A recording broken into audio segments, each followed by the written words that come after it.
Imagine, if you will, a podcast. A podcast beyond that which is known to man. It exists in both fandom and discovery, in viewing and critiquing. My name is Matt Hurt. This is Anthology.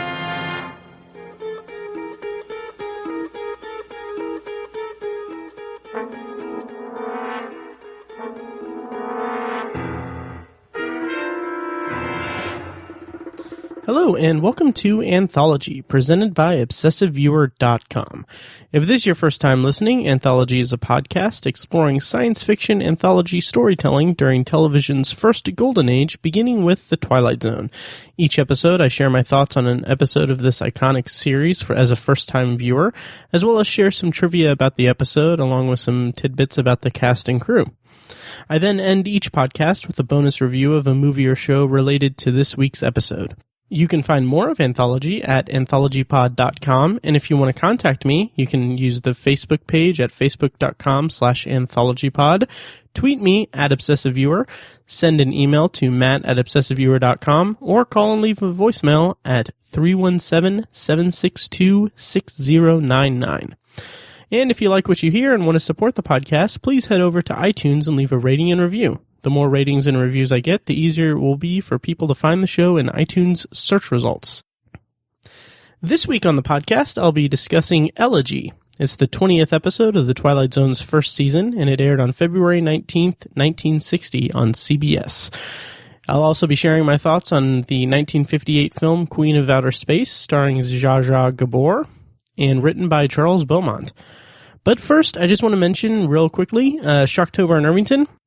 If you happen to be listening to this in the Indianapolis area, Shocktober in Irvington is a one-night event screening of short horror films from local filmmakers here in Indianapolis, presented by my podcast, The Obsessive Viewer. Basically, we're renting out the Irving Theater for the night to screen short horror films, interview the filmmakers, and raffle off DVDs, Blu-rays, and gift cards to businesses in the Irvington area. It's our third year doing it, and it's always such a fun time. This year is going to be October 14th, 2016, and you can find more information and a link to buy tickets at shocktoberinirvington.com. Also, before I get to my review of Elegy, I just want to mention that a couple weeks ago I mentioned that I had bought the Twilight Zone, The Fifth Dimension Complete Series box set on DVD, and I just finished watching the pilot episode, Where Is Everybody?, with commentary by Earl Holliman. And man, that is such a fun commentary. He seems like such a friendly and personable guy, and he had a lot of things to say about his working relationship with Rod Serling and how he got the part. He talks about how he just basically ran into Serling outside of a CVS, I think, and they got to talking, and then he's like, "Hey," I guess Serling told him that he had the script for a pilot for a sci-fi show, and he wanted him to read for it because they wanted to get a bigger name actor for it, but he was too expensive. So it's such a fun listen, and he doesn't shy away from the parts of the episode that didn't work for him. There's several times in the episode where he's like, "Yeah, that didn't really work for me," or "I wish I would have had another shot to handle this," and it's such a good commentary, and I'm really looking forward to digging more into the commentary tracks and the lecture tracks that are all over this DVD set. And so yeah, I'll be digging through the box set as I go along, and I'll probably be mentioning here and there some of the commentary tracks or special features I watch along the way. Okay, so having said all that, let's get into my review of Elegy. Of course, I'll start us off with a reading of the plot summary, courtesy of the Twilight Zone Companion by Mark Zicree. And of course, this review and this episode will be spoiler heavy, of course, so bear that in mind. So here's the plot summary for Elegy. Their ship almost out of fuel, astronauts Weber, Myers, and Kirby set down on a remote asteroid and run smack into a mystery. The place is quite Earth-like, down to the buildings and the people, but no one moves. The men witness a number of inanimate tableaux, a full marching band, a man being elected mayor, a card table at which one of the players holds 4 aces, a romantic liaison in a hotel suite. complete with violinists and a homely woman winning a beauty contest. The three are startled when they find someone who does move, Jeremy Wickwire, caretaker of the place. He explains that the entire asteroid is an exclusive cemetery where the dear departed can realize their greatest wish in life after they die. He serves the men wine and asks what their greatest wish would be. All three reply that they would like to be on their ship, headed for home. Too late, they realize that Wickwire, who is a robot, has poisoned their drinks, having thus ensured the continuing tranquility of Happy Glades. Wickwire installs the inanimate, embalmed figures of the three men back in their ship. So, Elegy stars Cecil Kellaway as Jeremy Wickwire. This is his first of 2 Twilight Zone appearances. Next we'll see him is all the way in Season 4 in the episode Passage on the Lady Anne. Also starring in this episode is Kevin Hagen as Captain James Weber. This is his first of 2 Twilight Zone appearances. Next is all the way in Season 5, the episode You Drive. Jeff Morrow plays Kurt Myers. This is his only original Twilight Zone episode. However, he was in an episode of the 1980s Twilight Zone, Season 1, Episode 24, titled A Day in Beaumont / The Last Defender of Camelot. He played the character H.G. Orson in the segment A Day in Beaumont. Rounding out the cast in this episode for the 3 astronauts is Don Dubbins as Peter Kirby. This is his only Twilight Zone episode. However, he did appear in one episode of the other, another sci-fi anthology series, One Step Beyond. And writer for this episode is Charles Beaumont, who, this episode was actually based on a short story that he wrote. The story was first published in Imagination in February 1953, and I meant to look it up and give it a read, but I didn't get around to it. But I'll talk a little bit about the differences a little bit here in the trivia section of this review. Director for this episode, making his second directorial appearance in the Twilight Zone, his second of 9 actually, is Douglas Hayes. We previously saw his work in the episode And When the Sky Was Opened, which I covered in episode 6 of the podcast. And it's funny because in that episode I mentioned that his next one will be Elegy, which is toward the end of Season 1. And I made this stupid joke that given my hiatus from the podcast that I had, the long hiatus, I'll probably get to that in 2019. But here I am, so awesome. Anyway, so director Douglas Hayes, his next episode of the Twilight Zone is going to be Season 1, Episode 31, The Chaser. Which, if you guys remember, in And When the Sky Was Opened, I believe I was a good fan of that episode. It was an interesting concept, and also had to do with a few different astronauts, ironically enough.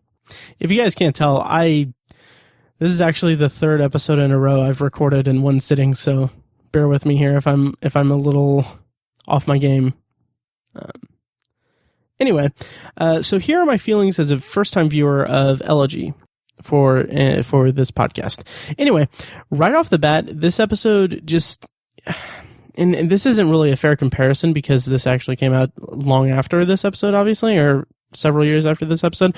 But right off the bat, this episode just reminded me of something I would have seen in Star Trek, the original series. There's a sense of exploration that just makes me think Star Trek. And it works in its favor because there's such an air of mystery in this episode from the outset. And it's something that isn't necessarily... It's not anything that's really spoon-fed to us. There's nothing like spoon-fed to us except for kind of in the 3rd act. But in the first 2 acts, it's such a mystery-driven story, and I was really along for the ride from the outset. And it was really interesting to see the astronauts kind of discover what is going on this asteroid. And along the way, when they first see the first like still man, there's some good tidbits about what Earth is like in their time, because they, let's see, in the mythology of this episode, humanity had a quote unquote total war that started in 1985, and then they had fired off, or they had left Earth in 2185. So there's some good world building in this scene. Basically, they make reference to the Total War, and immediately from there, it made me think that this is going to be another Cold War cautionary tale, similar to Third from the Sun. And I mean, I was somewhat right. It's a very cynical story, and I'll get to that in a bit. But it's a very cynical view of humanity, really. And I really like the concept of them finding humans just perfectly still. And I love how the audience is just as confused as the astronauts. It kind of harkens back to something I said in my review of The Last Flight, how there's this air of mystery in the plot, in the dialogue, and it's kind of like the audience is just along for the ride with this mystery, and it's really refreshing to me to be completely in the dark in this instance. And I was just incredibly curious about what it could all possibly mean. And then when I got around to rewatching it for the second time for the purposes of this podcast, rewatching it gives it such a creepy tone, because it's so creepy to me to think that these astronauts are just wandering around interacting with all of these dead people as they investigate the asteroid. It's really, it kind of makes your skin crawl a little bit. But I mean, to the episode's disadvantage, the characters aren't distinguishable at all to me. We've got Kirby, Weber, and Myers. And the only reason that I can really, the only reason I had those names in my notes was because Serling references them by name and by all three names in the closing narration. Like, I've seen the episode twice, can't even tell you which one is which I think is a problem, but it's not a big problem, because the story of Elegy is more about the pessimistic view of humanity that the theme is all about. And I don't know, that might be a little bit of a cop-out, because I want to feel for the characters in these stories. I want to feel for these characters. I want to have an experience where I'm watching Decker in The Last Flight. I want to go on a journey with these characters, and that's something that I'm just couldn't really latch onto in Elegy, unfortunately. And it's also worth mentioning that and this is so nitpicking, and I don't mean to nitpick, but you can see the slight imperfections and movements in the actors. It was actually a struggle in filming, according to my research, that it was a struggle to film them because you can clearly see movements and everything. So a kind of workaround for that is Douglas Hayes basically kept the camera moving around whenever there were still bodies in the frame, and they didn't use any dummies or anything. They were all actual humans. And as I said, you can see the slight imperfections and movements of the actors, but I mean, really, it's so nitpicky that bringing them up, you can't bring them up as a fault for the episode at all, because I was still along for the ride. So the reveal of the big crowd at the mayoral inauguration is really intense, and it's really effective as a surprise, because at that point the episode is slowly revealing more and more as the astronauts investigate their new surroundings. So first they encounter a dog, then a man, and then another man fishing, which that's the part that kind of made my skin crawl a little bit, because they try to talk to him and he kind of falls over, and it just is unsettling to think that this is a dead person. It's kind of literally like these astronauts are just walking over graves, essentially. But after that, they encounter a band that has music playing through loudspeakers, and then the camera just sweeps over to this crowd, this large crowd, watching this mayor be inaugurated into office. And it's a really worthwhile reveal. Unfortunately, in that scene, when they're kind of discussing what they're doing, is that I don't know. Unfortunately, the characters kind of come up with a theory in that scene that was, at least when I was first watching the episode the first time, that theory that they came up with was a lot more interesting to me than the actual episode that we got. Again, that's when I first watched it. I warmed up to it on the second viewing. But the idea that they're on a planet where time is moving really slowly is just really interesting to me. Or I guess it would be asteroid, but regardless, it's really interesting to me. So they kind of posit this idea that they're on this planet where time is moving incrementally slowly. And that idea, I don't know, I found myself really wanting to see the episode be about the world suspended in time moments before the world ended in nuclear winter. I think that would have been a very interesting episode centered around, Cold War fears.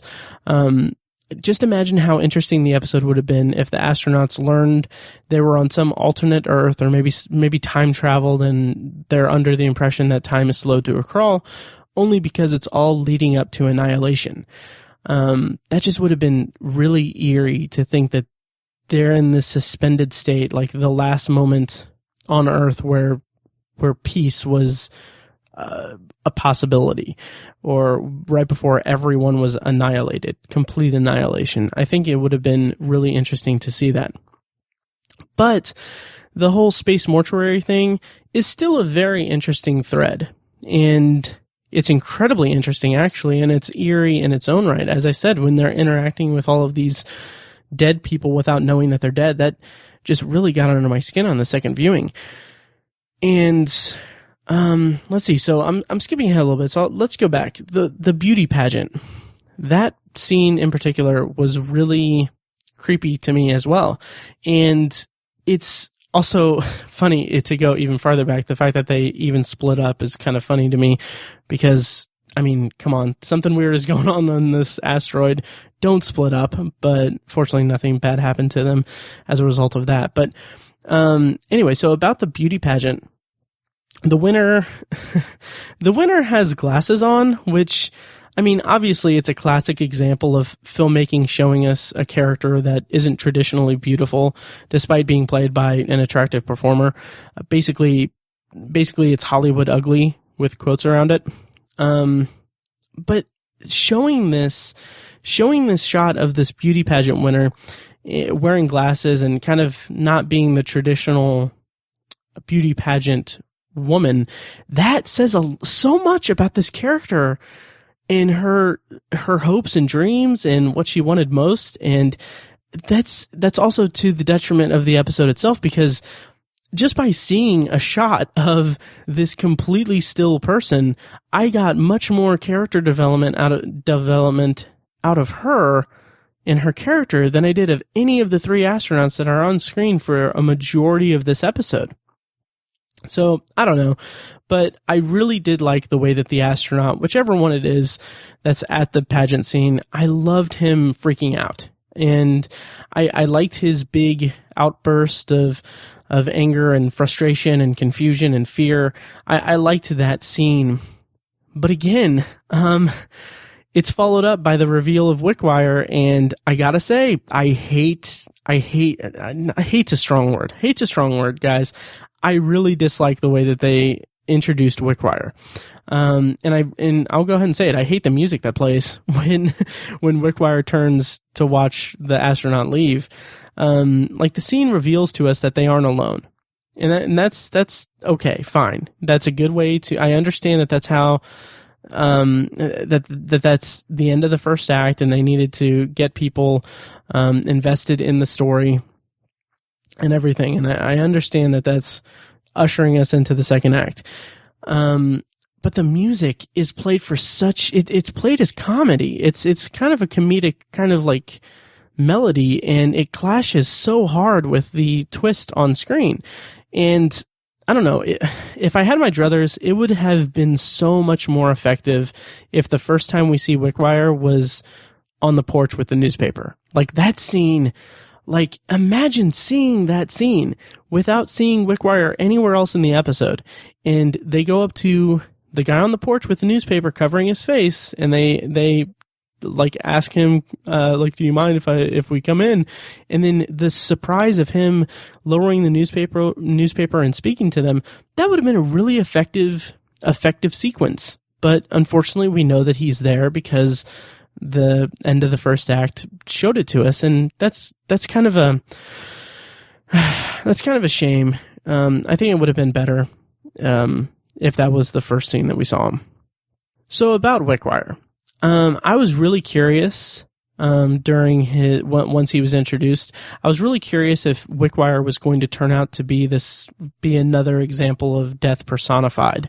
We've seen that in a few episodes in the past, and I was really curious if they were going to go that route again. Maybe this asteroid is supposed to be purgatory for them, and he's ushering them into death, like in the Hitchhiker, or in I guess One for the Angels as well. Just any representation of death personified. So having seen that in so many episodes in the past, or seeing that recently in the first season, I was really glad that wasn't the case. And I mean, I was still kind of left wondering if he was autonomous or programmed to destroy all humans who land there. It wasn't very clear on that, but he clearly has a certain perspective of humans, and I appreciated that about the character. And what I also noticed was that there was a strange repetition of the astronauts not remembering Wickwire's name.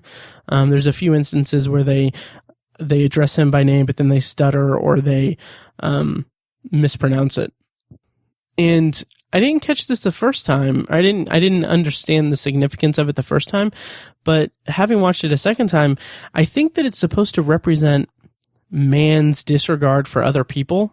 They don't remember his name because they don't bother to commit it to memory because they're men. And in the world of this story, mankind is a blight on the universe, essentially. That's kind of the severe pessimistic view that this episode takes.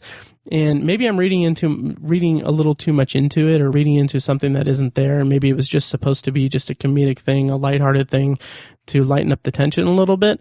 But if you view it with that context, it presents a pretty interesting angle to the episode, into this final act, and the surprises at the end. And so as soon as Wickwire asks them where they would like to be and what they want more than anything, basically, I mean, I knew exactly where the episode was heading, but I find the why more interesting. The men were already assuming that they were going to stay there because really they had no other choice. They were out of fuel. They could breathe on this asteroid. They figured, okay, well, they just assumed they'd spend the rest of their days there, or until someone could come get them. Whereas Wickwire is the caretaker, and he's in charge of making sure the bodies aren't disturbed. And what I picked up on the second time around was that the astronauts disturbed the dead, and maybe that's why Wickwire killed them. That's kind of the impression I got a little bit. But also, you know, his Wickwire's line at the end kind of sums up why he did it.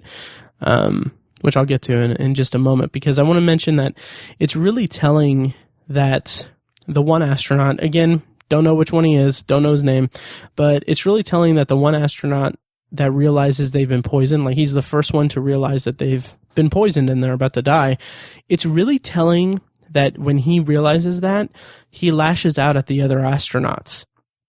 He basically screams at them that he warned them that that this man wasn't trustworthy and that they shouldn't trust him. And this outburst really supports the theme that no peace can be achieved while man reigns, basically. And this is followed up by Wickwire responding to them, asking why he just killed them. His line, and it's the high point of the episode for me, is that he says, "Because you are here and you are men, and while there are men, there can be no peace." And that is the perfect summation of the episode as a whole, and the theme that it's trying to, and the theme and story that it's telling. And the way that the shot is composed, it's an extremely tight shot of Wickwire's face as he says it. And I mean, it's almost as if he's speaking to us as the audience, saying that, like, hey, you know, there can be no peace because, humanity is terrible. So it's a very cynical view. And, I guess that leads directly into, my thoughts on the cultural subtext / theme of the episode.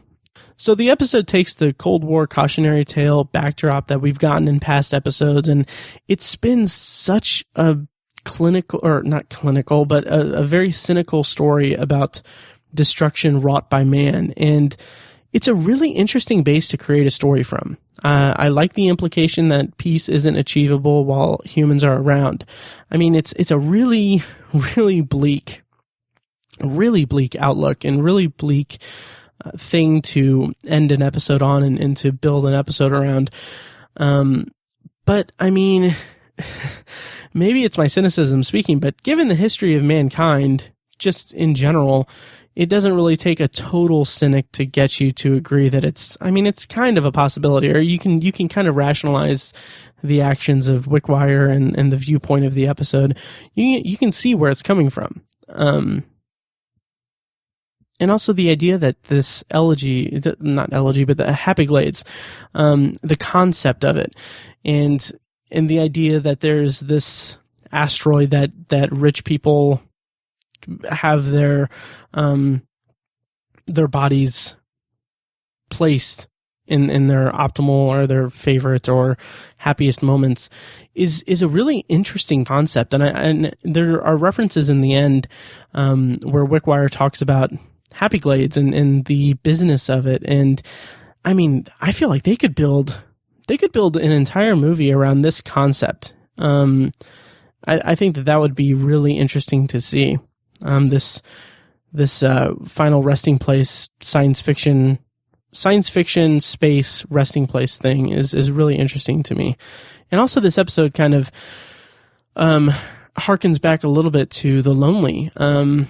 Both episodes are about asteroids and places that they people put people. That's a stretch. I'm sorry. I don't know. There's a better way to articulate that, but both involve the future. Both involve places like in The Lonely, the asteroid is a prison, and here in Elegy, it's a cemetery. How about I get to trivia? That sound good, guys? All right, trivia for this episode. Again, it's now midnight, and I've recorded 3 episodes. My voice is hoarse. Anyway, trivia for the episode. Inside the spaceship, some of the equipment in the set was originally used in Forbidden Planet, and which also Forbidden Planet featured Earl Holliman, of course. And the equipment also shows up in a number of other Twilight Zone episodes. And also the set of the room of the frozen mayor addressing the crowd had been used in the Purple Testament as the lobby of an army hospital, which I just talked about last week. And then apparently that will be used again as a hallway for a college campus in Long Live Walter Jameson, which I will be reviewing here in about a month. Let's see. Oh, also, it's the same set that was used in the 16mm shrine as Barbara Trenton's house. And so in the original short story, there was a motionless car race set. Apparently Charles Beaumont was really interested in, like, one of his big hobbies, I guess, was auto racing. Like, he was a big fan of auto racing, and he was not pleased that Douglas Hayes replaced that car race set with a beauty pageant, which is funny because the beauty pageant is widely considered the most memorable part of the episode. And part of Douglas Hayes's rationale for not including the car race is that it's hard to show motionless cars, as if they're suspended in time or they're frozen. So when you have a car that is stationary, it just looks like it's parked. It doesn't look like it's been frozen in time. And so he sidestepped the struggles of trying to put that to film by making a beauty pageant sequence. All right, and to kind of round out trivia, the title Elegy refers to a song or poem expressing sorrow for one who has died. I'd never really heard the term before. I thought that was interesting. All right, so closing out my thoughts on Elegy. Overall, I thought the concept was clever. I will give the episode that, but despite its interesting premise and the great mystery aspect of the first act and the kind of cynical approach to, or the cynical view of humanity, and which was also a reflection of the time, I'm sure, of some sensibilities during the Cold War. But I forgot to mention that in the cultural subtext. But anyway, despite its interesting premise and the great mystery aspect of the first act and of the cynical view of humanity, I was more interested in it as a concept than as a story. Part of that may be because I was instantly interested in the theory that I had halfway through my first viewing. That theory that, or really me latching on to the theory that one of the astronauts posited in the episode, basically, where time is just at a standstill. That's a possibility for why I didn't connect with this episode that much. But even so, I was left feeling that although the theme and deeper meaning is clear and something that I latched onto as a viewer, the ending itself wasn't as surprising or effective as the reveal that the asteroid they're on is just a space cemetery, basically. The ending wasn't as surprising or effective as that reveal. And I don't know. Having said that, the episode's cynical approach to its view of humanity and the subtle ways that the astronauts' behavior support that theme are really interesting elements, and really incredibly interesting, actually. And left me with a lot to think about. However, one of the biggest shortcomings of the entire episode is that I couldn't latch on to any of the characters, or there was nothing about the three male leads, the three lead characters that really spoke to me as a viewer. I couldn't latch on to these characters. I couldn't differentiate who they were from each other, and maybe that's kind of the point. Maybe they're supposed to be just representatives of the human race, but it's still, I kind of wish that there was something, maybe some slight quirk or something to differentiate these three men, and that was kind of the big shortfall or shortcoming of the episode for me. So overall, it was a solid episode. I really dug the themes and everything I said, basically some of the reveals, but ultimately it fell just a little bit short for me. Okay, before we move on to this week's bonus review, here's a highlight from episode 167 of The Obsessive Viewer, a weekly movie and TV podcast that I host with my friends Mike and Tiny over at obsessiveviewer.com. When it all comes to a head and you see the huge big fight with everybody, it's kind of fun more than it is daunting. Yeah. And so they save the big, heavy, like, rip your heart out conflict for the conclusion of the climax of the film. I can't wait to talk about that. And that I'm glad they did that, because it made that climax so much more pertinent and heavy. So I kind of like the way that they didn't necessarily flesh everything out, or I think the motivations of the characters and the two opposing sides, I'm fine with it. While it was imperfect, those imperfections are really not a big deal. Of course, you can find The Obsessive Viewer on iTunes, Stitcher, Google Play, and at obsessiveviewer.com. And you can find the episode that you just heard a clip from at obsessiveviewer.com/OV167. Okay, this week's bonus review is Queen of Outer Space from 1958. I rented it on Google Play for about $2.99, so if you want to check it out, you can find it there.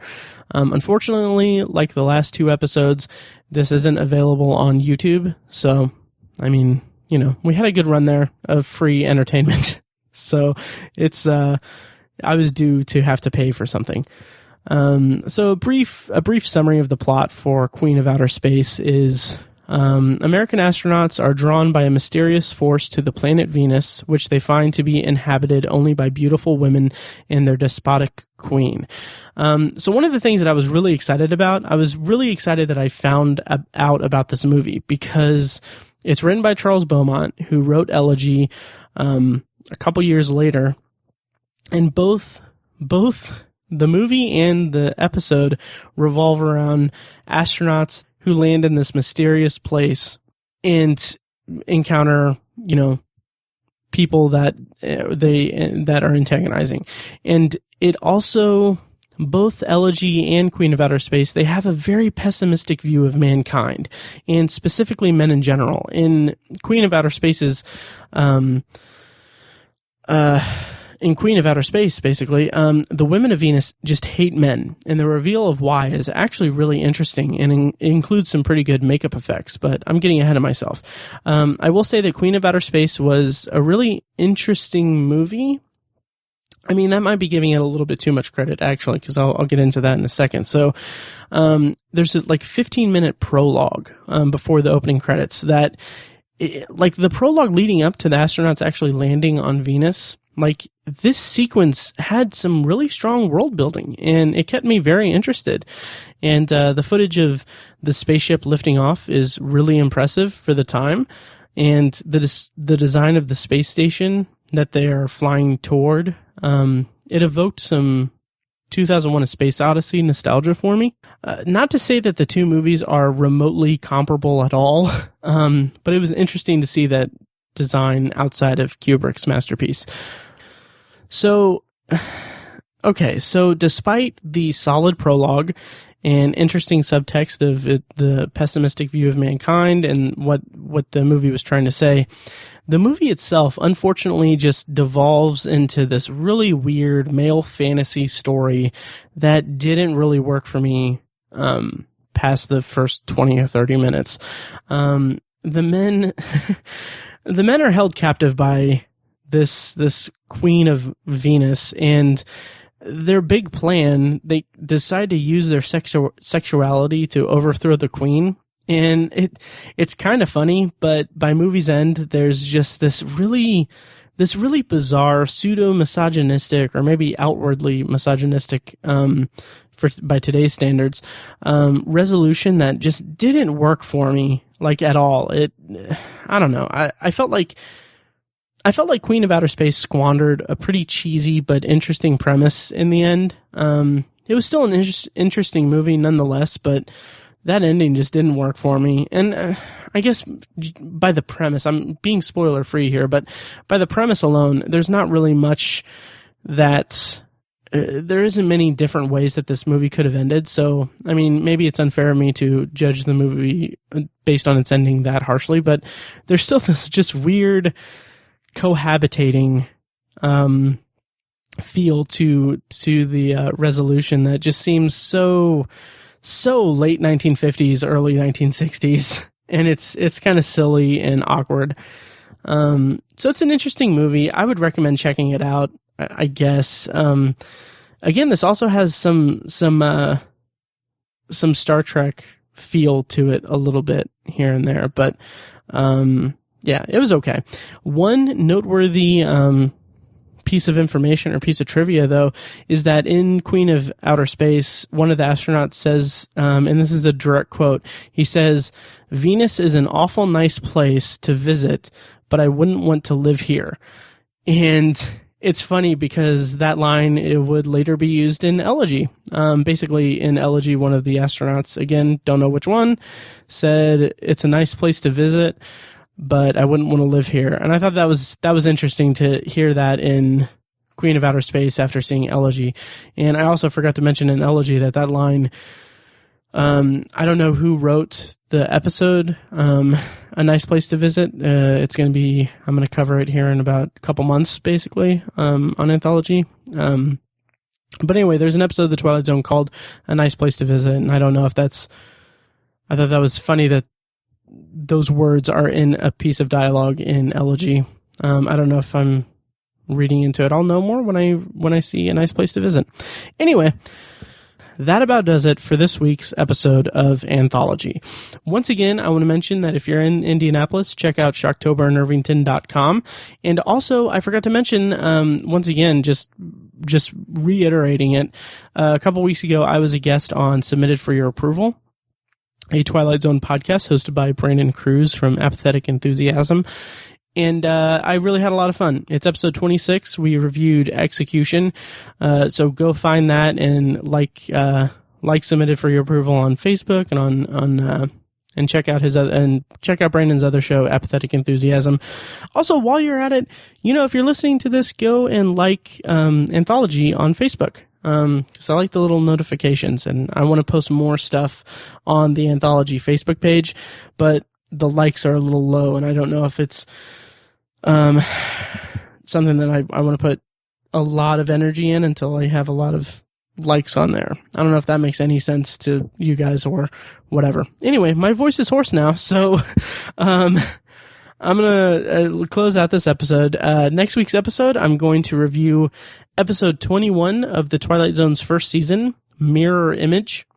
And I don't know what bonus review there will be for that, but I'm going to check out that episode very soon and go from there.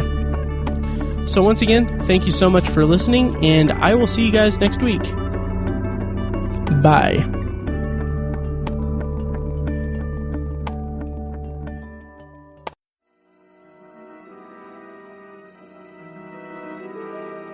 Thank you for listening to Anthology, presented by ObsessiveViewer.com. You can find more episodes at anthologypod.com, and you can subscribe to the show on iTunes, Google Play, Stitcher, or your preferred podcast app. If you'd like to help support the podcast, please take a few minutes to leave a rating and a review on iTunes. The more reviews I get, the higher the show will be ranked in iTunes search results, making it easier for people to discover it and grow the podcast. Of course, you can always email me your thoughts and feelings about the show to matt@obsessiveviewer.com. You can also tweet me at ObsessiveViewer, like the Facebook page at facebook.com/anthologypod, or you can call and leave me a voicemail at 317-762-6099 for a chance to have it played on the show. If you like what you've heard here, I urge you to check out The Obsessive Viewer, a weekly movie and TV podcast I host with my friends Mike and Tiny. Also check out the Obsessive Viewer blog at obsessiveviewer.com, where I write movie reviews, TV reviews, and the occasional editorial about the business of entertainment. If you want even more obsessive content in your life, subscribe to the Obsessive Viewer subreddit at r/obsessiveviewer, and check out obsessivebooknerd.com, our sister site for book reviews, author spotlights, and a general celebration of reading. Finally, if you're philosophically curious, check out my friend Tiny's side project podcast, The Secular Perspective, which explores the concepts of faith, religion, and existence from the perspective of secular hosts. You can find that at thesecularperspective.com. Once again, thank you very much for listening, and I'll see you next time.